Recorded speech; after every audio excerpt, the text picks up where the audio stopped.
এখনো পর্যন্ত আমাদের কাছে ফান্ড এসে সব পৌঁছায়নি। আলহামদুলিল্লাহ গত 24 ঘন্টার ভিতরে প্রায় 3 লক্ষ মানুষ আমাদেরকে অনলাইনে ডোনেশন করেছেন। এর ভিতরে 1 টাকা, 5 টাকা, 10 টাকা সব রকমের আছে। এই সর্বসাধারণের দানের টাকা আমাদের কাজগুলো চলছে। আমরা সিলেটের বন্যা 22-এর বন্যায় প্রায় 18 কোটি টাকা আমরা খরচ করেছি এবং এর মধ্যে 1000 মেট্রিক টন খাবার ছিল, 1000 ঘর নির্মাণ করেছি, 1000 কৃষককে আমরা 5000 করে টাকা দিয়েছি।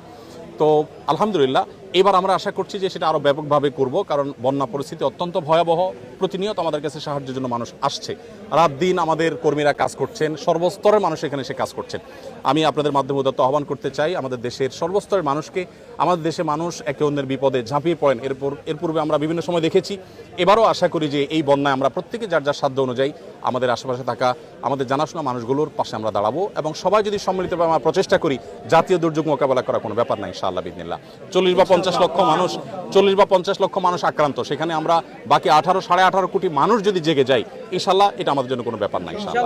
আমাদের ইতিমধ্যে 5-7টি গাড়ি ইতিমধ্যে স্পটে পৌঁছে গেছে এবং মহিপালে বাংলাদেশ সেনাবাহিনীর যে ক্যাম্প সেখানে আমরা আজকে সকালে 2 ট্রাক মালামাল হস্তান্তর করেছি, 3 ট্রাক গত রাতে চলে গেছে।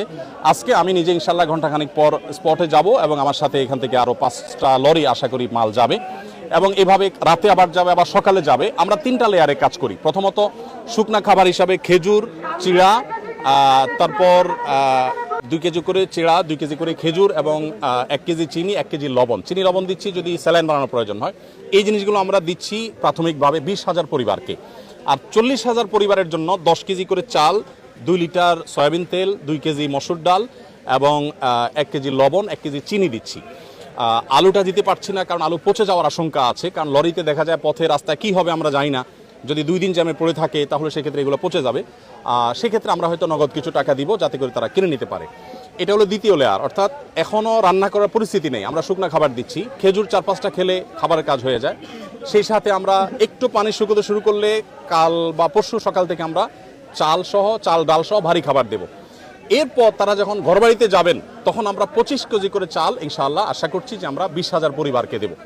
এরপরে 4th লেয়ারে গিয়ে আমরা 4,000 পরিবারকে ঘর বানিয়ে দেওয়ার প্ল্যান করেছি। পরিপূর্ণ ঘর বানাতে না পারলেও 4 বান করে টিন এবং কিছু নগদ টাকা 10 বা 20,000 টাকা যেটি আমাদের সুযোগ আমরা এটা দেব।